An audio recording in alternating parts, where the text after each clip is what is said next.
Use compressed air and targeted brushing to extract deep debris from cracks before sealing. Start by assessing the crack depth and geometry with a bright light and a thin probe so you know whether debris is loose or lodged. Use a can of compressed air or a low-pressure air compressor set to a safe sigh and hold the nozzle a short distance from the crack to blow out fine dust first.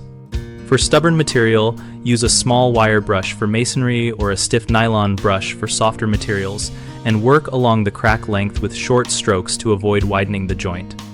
Follow brushing with a shop vacuum fitted with a narrow crevice tool, or use a leaf blower held close to evacuate loosened particles. Alternate blowing and vacuuming to remove what each method dislodges. If the debris includes roots or compacted organic matter, cut flush with a small hooked tool and remove with needle nose pliers, then treat the area with a mild biocide if appropriate and safe for the surface.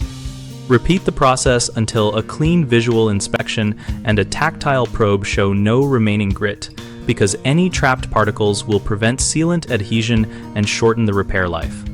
Common mistakes include relying on a single method which leaves residue behind, so combine brushing with blowing and vacuuming for thorough cleaning. Another mistake is using a wire brush on delicate substrates, which causes damage, so switch to a nylon brush or felt tool when the material is soft.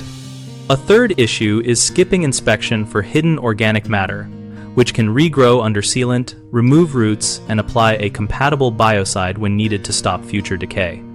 BigHomeProjects.com connects homeowners with local contractors and hosts a community where we discuss practical repair methods like crack cleaning and sealing. We help contractors showcase their work and find projects, while our discussion community lets users ask questions and share real experience.